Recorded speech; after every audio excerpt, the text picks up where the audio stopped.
दिल्ली के चुनावी दंगल में मरकजी हुकूमत ने राम मंदिर का कार्ड खेल दिया है। इंतखाबी ज़ाब्ते अखलाक के चलते वज़ीर आज़म जो ऐलान तशहरी इजलास में नहीं कर सके वो उन्होंने लोकसभा में कर दिया। वज़ीर आज़म नरेंद्र मोदी ने लोकसभा में राम मंदिर ट्रस्ट की तश्कील का ऐलान किया। ट्रस्ट का नाम श्री राम जन्मभूमि तीर्थ क्षेत्र होगा। इस ट्रस्ट को मंदिर की तामीर के लिए 67.03 एकड़ जमीन में दी जाएगी, जबकि सुन्नी वक्फ बोर्ड को मस्जिद की तामीर के लिए 5 एकड़ जमीन दी जाएगी।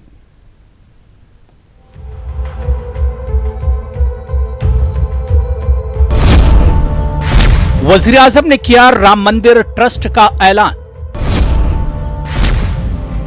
सुन्नी वक्फ बोर्ड को मस्जिद की तामीर के लिए 5 एकड़ जमीन का ऐलान। अपोजिशन ने ट्रस्ट की टाइमिंग पर उठाया सवाल। वज़ीर आज़म नरेंद्र मोदी ने लोकसभा में राम मंदिर ट्रस्ट की तश्कील का ऐलान किया। ट्रस्ट का नाम श्री राम जन्मभूमि तीर्थ क्षेत्र होगा। इस ट्रस्ट को मंदिर की तामीर के लिए 67.03 एकड़ जमीन दी जाएगी। इसमें 15 ट्रस्टी होंगे, जिसमें एक ट्रस्टी हमेशा दलित समाज से होगा। सुप्रीम कोर्ट के आदेशों के अनुसार एक स्वायत्त ट्रस्ट श्री राम जन्मभूमि तीर्थ क्षेत्र, ट्रस्ट का नाम होगा श्री राम जन्मभूमि तीर्थ क्षेत्र। श्री राम जन्मभूमि तीर्थ क्षेत्र का गठन करने का प्रस्ताव पारित किया गया है। भगवान श्री राम की जन्मस्थली पर भव्य और दिव्य श्री राम मंदिर के निर्माण और उससे संबंधित विषयों पर निर्णय लेने के लिए पूर्ण रूप से स्वतंत्र होगा। अयोध्या में राम मंदिर की तामीर के लिए हुकूमत के ट्रस्ट के क़याम के ऐलान पर मिला जुला रद्द अमल सामने आया है। कांग्रेस, समाजवादी पार्टी और एमआईएम ने ट्रस्ट के ऐलान की टाइमिंग पर सवाल उठाए हैं। सुप्रीम कोर्ट ने अपने जजमेंट में ये कहा है कि बाबरी मस्जिद के अंदर मूर्तियां रखना और उसका सब्सिक्वेंट डिमोलिशन ये क्रिमिनल एक्ट है और नेशनल शेम है। और आज प्राइम मिनिस्टर इसका ऐलान करते हैं। सुप्रीम कोर्ट के पास एक टाइटल सूट था, मगर सुप्रीम कोर्ट ने सरप्राइजिंगली कह दिया कि ट्रस्ट बनाइए और ये करिए। तो ये तो हमको समझ में नहीं आया कि अब सुप्रीम कोर्ट का जजमेंट है, सुप्रीम कोर्ट सुप्रीम है। तो ये आज अनाउंस करना पार्लियामेंट के अंदर सिर्फ और सिर्फ पोलराइजेशन करना है। मैं कहता हूं कि जो चीज अनाउंस हो चुकी पहले से, आज पार्लियामेंट में अनाउंस करके दिल्ली के इलेक्शन के पहले पोलराइजेशन की कोशिश करना, मुझे लगता है कि ये सिर्फ और सिर्फ पब्लिक को बेवकूफ बनाने की बात है। दिल्ली का चुनाव चल रहा है, आपने अभी तक ट्रस्ट नहीं बनाया था, एक हफ्ता और भी रुक सकते थे। आप राम मंदिर का फायदा उठाना चाहते। राम मंदिर बनाने का फैसला सुप्रीम कोर्ट का है, आपका नहीं है। आपकी कोई कोशिश भी नहीं रही है राम मंदिर बनाने के लिए, इसलिए इसका क्रेडिट लेने का कोई हक आपको नहीं है। सुन्नी वक्फ बोर्ड को मस्जिद की तामीर के लिए 5 एकड़ जमीन फैजाबाद के रोनाही में दी जाएगी। इसका ऐलान आज यूपी काबीना ने किया। राम मंदिर ट्रस्ट का ऐलान होने के बाद बाबरी मस्जिद एक्शन कमेटी ने मस्जिद के लिए मिलने वाली 5 एकड़ जमीन पर सवाल उठाया है। और बाबरी मस्जिद एक्शन कमेटी सभी ने और सारी मुस्लिम जमातों ने इसको कहा कि ये ज़मीन मस्जिद से एक्सचेंज में नहीं ली जा सकती है। यह शरीयत के भी ख़िलाफ़ है और वक्फ एक्ट के भी ख़िलाफ़ है। लेकिन चूँकि हमारी रिव्यू पिटीशन खारिज हो गई है, तो अब हम तो इस पर कुछ और नहीं कर सकते। लेकिन ये बात हम बताना ज़रूर समझते हैं कि ये इसको सुप्रीम कोर्ट के जो जजमेंट फुल बेंच का था 94 वाला इस्माइल फारूकी का, और जो अयोध्या एक्विजिशन एक्ट है 93 का, उसके खिलाफ है। वाज़ेह कि अदालत उज़्मा ने गुज़िश्ता साल 9 नवंबर को एक तारीखी फैसला सुनाते हुए अयोध्या तनाज़ा आराज़ी पर कई अहकाम जारी किए थे। मुतनाज़ा आराज़ी पर एक ट्रस्ट बनाकर राम मंदिर तामीर किए जाने की बात अदालत ने ही कही थी, और साथ ही ये भी कहा था कि अयोध्या में ही किसी मकाम पर मस्जिद के लिए 5 एकड़ मुतबादिल जमीन दी जाए। क्योंकि दिल्ली इंतखाबात की गहमा गहमी है, ऐसे में सरकार के ऐलान को इंतखाबात से जोड़कर भी देखा जा रहा है। Bureau report, news 18 Urdu. Shaheen school Bidar के इंतजामिया स्कूल की एक टीचर और तालिबा की वालिदा के खिलाफ दायर किया गया मुकदमा गलत है। पुलिस बीजेपी के दबाव में काम कर रही है और बीजेपी इस तरह मुल्क के अक़लियतों को कमजोर करने की नापाक कोशिश कर रही है। बीदर में कांग्रेस पार्टी की रियासती खातून सेल की सदर पुष्पा अमरनाथ ने सहाफियों से बात करते हुए इन ख्यालात का इजहार किया। उन्होंने पुलिस से सवाल किया कि मुल्क से गद्दारी का केस किस जुर्म पर लागू होता है। पुष्पा ने पुलिस से सवाल किया कि आपने बच्ची की वालिदा की गिरफ्तारी से कब्ल क्या उस बच्ची की जिम्मेदारी ली है। उन्होंने कहा कि इस बच्ची का अब कोई पुरसाने हाल नहीं है, पड़ोस के लोग इस बच्ची की देखरेख कर रहे हैं। अगर इस बच्ची को कुछ हो जाता है तो इसका जिम्मेदार कौन है।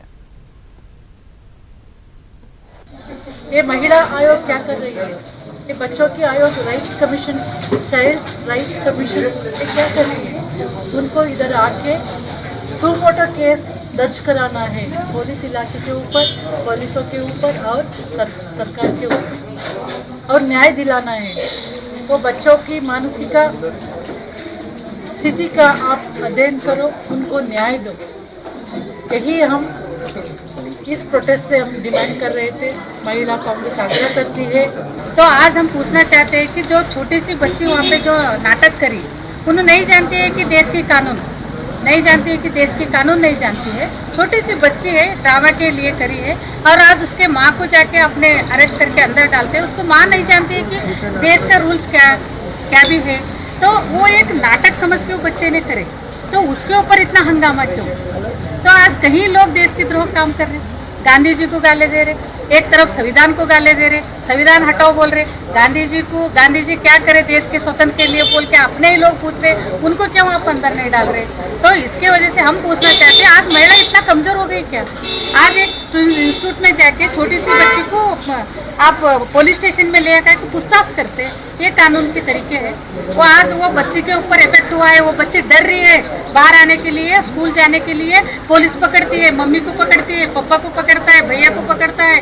तो आज पूरे स्कूल में या हर एक नागरिक के ऊपर ये इफेक्ट हुआ है। हम इसको खंडन करते हैं, विरोध करते हैं।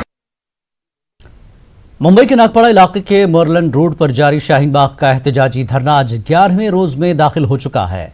कोऑर्डिनेशन कमेटी ने रियासती वज़ीर दाखिला को यकीन दिलाकर कल शाम 5 बजे तक धरना खत्म करने की बात की थी, लेकिन खवातीन से मुसलसल बातचीत के बावजूद खवातीन शाहीन बाग मोरलैंड की जगह 11वें रोज भी छोड़ने को तैयार नहीं। हमारे नुमाइंदा मोहिउद्दीन ने मुंबई शाहीन बाग की खवातीन से बात की। मुंबई के शाहीन बाग में 11वें दिन भी एहतजाज जारी है। यहाँ पर जो है वो सुबह से ही ख़वातीन की भीड़ जमा हो चुकी है। आप देख सकते हैं कि मुंबई का शाहीन बाग NRC और CAA के ख़िलाफ़ जो है यहाँ पर जमा हुई ख़वातीन है, और क्योंकि इनको पॉलिटिकल लीडरान है, वो ये कोशिश कर रहे हैं कि वो यहाँ से उठ जाए, उनका मोर्चा यहाँ से शिफ्ट हो जाए। इस कोशिश के बावजूद भी जो है वो यहाँ पर डटी हुई हैं, बड़ी तादाद में यहाँ पर आई हुई हैं। और कुछ ख़वातीन जो है वो उनका ये कहना है कि अपने घर का काम करके सीधा इस मोर्चे में आती हैं और मोर्चा संभाल लेती है। उनकी डिमांड क्या है, हम उनसे बात करेंगे। सबसे पहले आप एक बात ये बताइए आप कि आप कब आई यहाँ पर सुबह, और आपने अपना घर का काम करके आए? नहीं, कोई काम नहीं किए। मैं अपने बेटी को भेज के स्कूल डायरेक्टली यहीं पे आई हूँ, और जब से हम लोग यहीं बैठे हैं 8 बजे से नॉर्मली। अच्छा, तो जो लोग ये कह रहे हैं कि आपको उठ जाना चाहिए, ये जगह खाली करना चाहिए और परमिशन लेके कहीं और बैठना चाहिए, तो उठेंगे। ये सब हमारी एकता ही है, हम यहाँ से हटेंगे ही नहीं। हाँ, जब तक हमारी मांग नहीं पूरी होगी, जब तक वो लोग वो रिटर्न नहीं लेंगे NRC और वो सब, तब तक हम नहीं हटेंगे यहाँ से। अगर पुलिस ने हटाने की कोशिश की आपको ज़बरदस्ती, क्योंकि उत्तर प्रदेश में कई जगहों पर जो है वो, बिहार में पुलिस जो है वो अपने बल पर, अपनी ताकत की बुनियाद पर जो है वो हटाने की कोशिश कर रही है, ऐसी खबरें आ रही हैं, तो आप लोगों को इसका खौफ नहीं है? नहीं, देखिए, हमको खौफ तो किसी का भी नहीं है, क्योंकि हम एक ऐसे मुल्क में रहते हैं जहाँ हमको हर तरह की आज़ादी है। तो अगर हमारे लिए कुछ बुरा, कोई संविधान, कोई ऐसा उल्लंघन आया है, 14 जो है अपना 14 आर्टिकल जो है वो उसका उल्लंघन हो रहा है, और अंबेडकर साहब जो थे उनका जो संविधान बनाया हुआ था उसके खिलाफ़ चीज़ें हो रही है जो हमको पसंद नहीं आई, और हम औरतों को ज़्यादा तकलीफ़ है। तो हम नहीं चाहते कि कोई भी तरीके का, और हमारे साथ कोई कोई नेता, कोई पॉलिटिकल पार्टी, कोई भी नहीं है और हम चाहते भी नहीं हैं और हम किसी की सुनने वाले भी नहीं हैं। लेकिन अगर आपको ताकत के जोर पर मुंबई के नागपाड़ा इलाके के मोरलैंड रोड पर जारी शाहीन बाग का एहतजाजी धरना आज 11वें रोज में दाखिल हो चुका है। एहतजाजी खवातीन की हौसला अफजाई के लिए आज बॉलीवुड के फिल्म हिदायतकार अनुराग कश्यप एहतजाज में शरीक हुए और खिताब किया। अनुराग कश्यप ने सीए को मुल्क के आईन के खिलाफ करार दिया।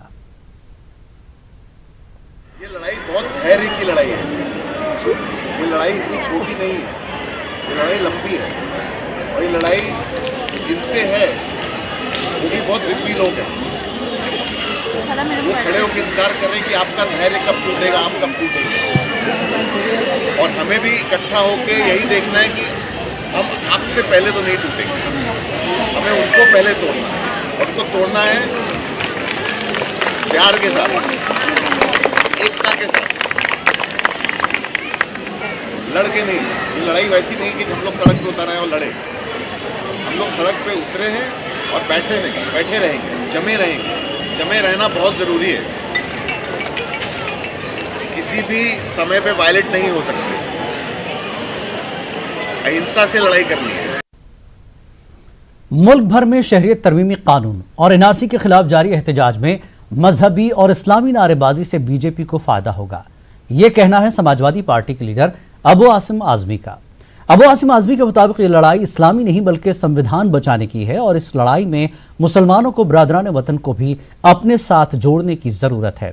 हमारे नुमाइंदे मोहिउद्दीन ने अबू आसिम आजमी से बात की।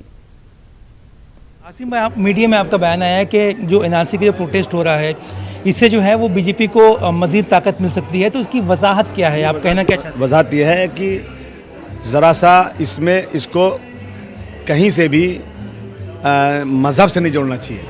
कुछ लोग नारे तकबीर अल्लाह अकबर का नारा लगा रहे हैं, कुछ लोग हरे झंडे पर ला इलाहा इल्लल्लाह मुहम्मद रसूलुल्लाह कह रहे हैं, कुछ कह रहे हैं कि हम 313 थे, 1000 से लड़े और हम जीत कर आ गए, हम मारेंगे तो शहीद, मरेंगे तो शहीद।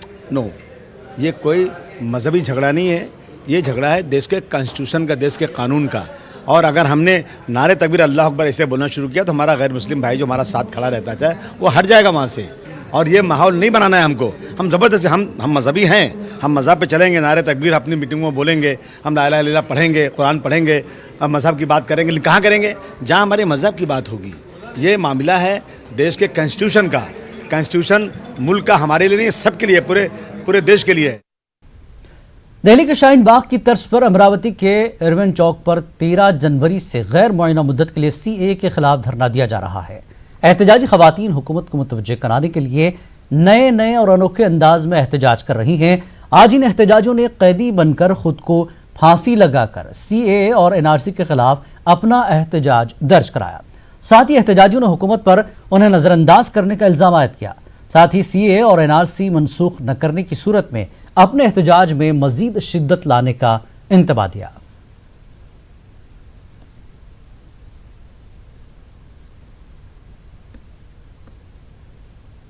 हाँ, अलग अलग थीम इसलिए की जा रही है कि ये जो अंधी सरकार है वो हमारे तरफ देख नहीं रही है, तो इस आंदोलन के ज़रिए उनकी नज़र हमारे पे पड़ जाए। वैसे तो उन्होंने आंखें अपनी बंद कर ली है और वो कुछ सुनना नहीं चाहते। वो अपने अना के, अहंकार के इसमें इतना खो चुके हैं कि वो देश को बर्बाद करने की कागर पे ला चुकी है। भाजपा सरकार जिन्होंने मासूमों को, जैसा आप जामिया की मिसाल ले लें, जेएनयू की मिसाल ले लें, वो स्टूडेंट जो ISMR के स्टूडेंट्स हैं, हाईएस्ट रैंक के स्टूडेंट्स हैं, उन पर बिल्कुल आतंकवादी हमला कराया है। उनको जागरूक और मासूम बच्चों को, इनको सबको जागरूक कराने के लिए चीज़ें की जा रही है। और इंशाल्लाह आगे भी हम, अगर 1 महीना जब तक के 4 हफ्तों का टाइम दिया है, अगर ये सरकार नहीं मानती है तो इससे भी ज़्यादा हम तीव्र आंदोलन करेंगे। तो अमरावती के इस एहतजाज में मर्द हजरात ने कैदी का लिबास पहनकर एहतजाज किया। आगे बढ़ेंगे। सीए एनआरसी के खिलाफ रांची में एहतजाजी धरने का सिलसिला जारी है। हज हाउस के बाहर दिल्ली के शाहीन बाग की तर्ज पर गुज़श्ता 20 जनवरी से जारी इस धरने में मुख्तलिफ मज़ाहिब के लोग रोज़ाना शिरकत कर रहे हैं और धरने में शामिल खवातीन की हौसला अफजाई कर रहे हैं। CPI लीडर बृंदा करात भी इस धरने में शामिल हुई। इस मौके पर उन्होंने खवातीन से खिताब में मरकजी हुकूमत पर जमकर निशाना साधा, साथ ही इस कानून को वापस लेने का मुतालबा किया। ये कानून का हम इसलिए विरोध करते हैं क्योंकि ये कानून भेदभाव आधारित है। हमारे पड़ोसी देशों में बहुत लोग हैं जो सताए हुए हैं। आपने केवल 3 देश को क्यों चुना? आपने श्रीलंका के रेफ्यूजीज को क्यों नहीं शरण देने की बात की? आपने बर्मा की रोहिंग्या को क्यों नहीं आपने गिना? आपने पाकिस्तान की अहमदिया को क्यों नहीं जोड़ा? तो इसका मतलब ये है कि आपका मकसद ये नहीं है कि आप किसी सताए हुए लोगों को आप हिंदुस्तान की शरण देना चाहते हैं। आपका मकसद कुछ और है।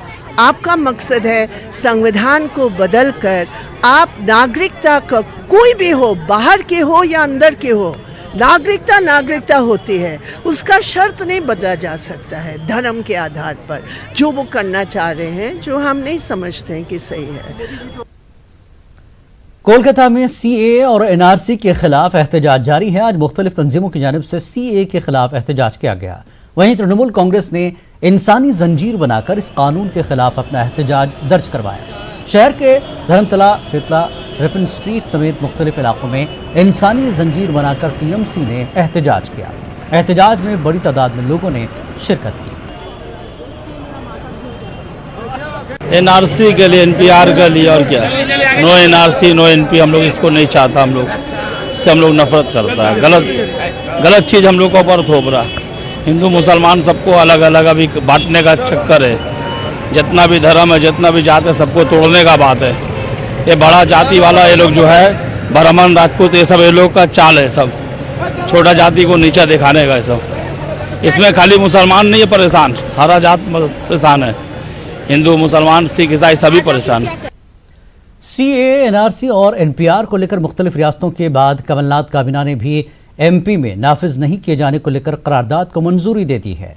भोपाल में मुनक्कदा काबीना मीटिंग में इत्तफाक राय से सीएए को लेकर न सिर्फ करारदाद को मंजूर किया गया, बल्कि मरकजी हुकूमत से शहरियत तरमीमी कानून को वापस लेने की भी सिफारिश की गई।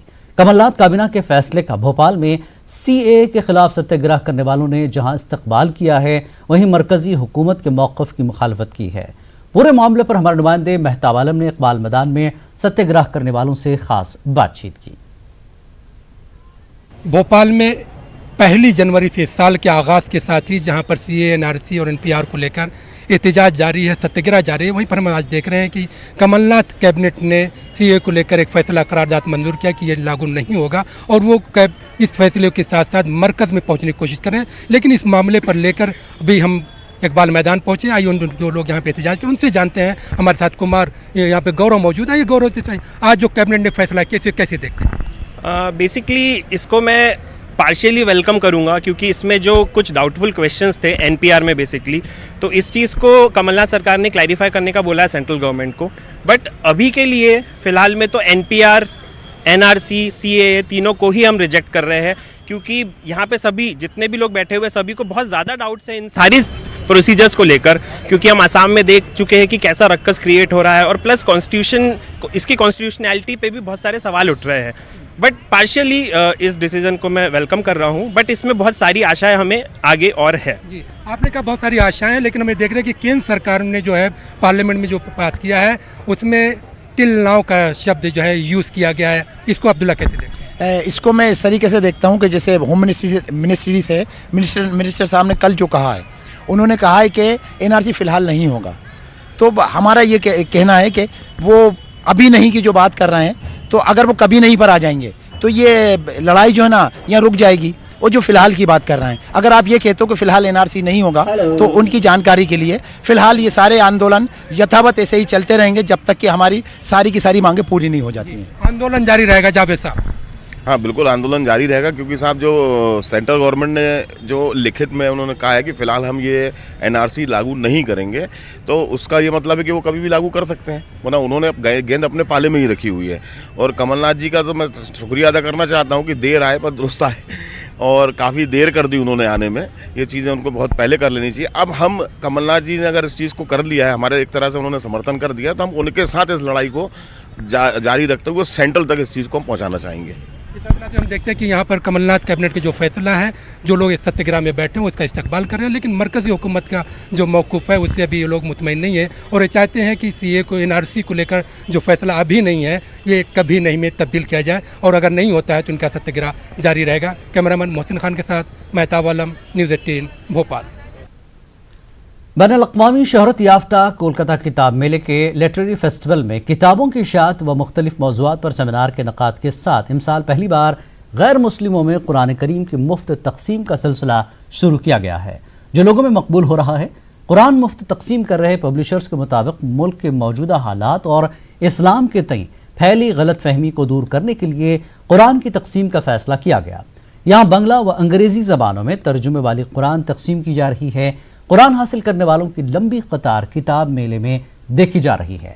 लोगों के मुताबिक मुल्क के मौजूदा हालात में लोग एक दूसरे से दूर हो रहे हैं। ऐसे में आपसी इत्तेहाद को मजबूत बनाने के लिए एक दूसरे के मज़ाहिब को समझना जरूरी है। मैं बस जानने के इच्छुक हूँ कि है क्या, मैं गहराई से जानना चाहता हूँ।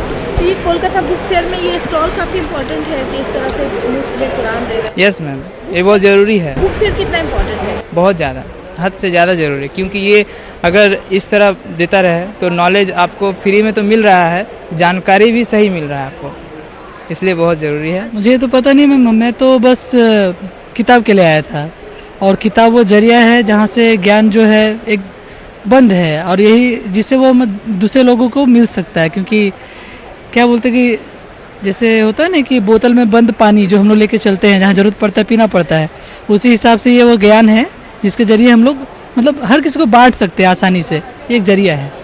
तो शुक्र है सबका कि हम लोग को मिल गया है। अब इसके जरिए हम लोग जान पाएंगे कि गहराई से जान पाएंगे कि कुरान क्या है। क्यों जानना है कुरान? क्योंकि हमारा हिस्सा है समाज का है, और समाज में जब दो लोग एक साथ रहते हैं तो एक दूसरे को जाने बिना रहना मुश्किल है। और अल्हम्दुलिल्लाह यहाँ पे सिर्फ कलकत्ता, हिंदुस्तान, बैरून मुल्क से भी लोग आते हैं। जैसे कि आप देख सकते होंगे कि यूएसए है, ये है, सारी जगह से आती है। यहाँ पे हर संस्कृति, हर मजहब, हर तरह, हर ज़बान के लोग यहाँ पे आते हैं। तो हम लोगों ने सोचा कि क्यों ना इस जगह को हम लोग भी जाएं, में पार्टिसिपेट करें और लोगों को जो इस्लामी किताबें हैं उनको आम करें, सही टीचिंग किस तरीके से उन तक पहुंच सके, इसको आसानी करने के लिए हम लोग यहाँ पे आए। इसका एक चीज़ और हम लोगों ने यहाँ पे ये एडिशन किया है कि अल्हम्दुलिल्लाह हम लोग ने ये बैठ के हम लोगों ने सोचा कि जब यहाँ पे हर तरह के लोग आ रहे हैं और आज का जो माहौल है लोगों में जैसे मजहब को लेकर जैसे बांटा जा रहा है, तो हम लोगों का एक ये है कि इस्लाम को उन तक पहुँचाया जाए और सही इस्लाम क्या कहता है उनको बताने के लिए अल्हम्दुलिल्लाह जैसे कि आप वहाँ देख सकते हैं हम लोगों ने इंग्लिश है, बांग्ला है और हिंदी में कुरान को रखा है, जो फ्री में सिर्फ हमारे नॉन मुस्लिम भाई बहन के लिए है। खास बात इंडिया में फिलहाल इतना ही। आदाब।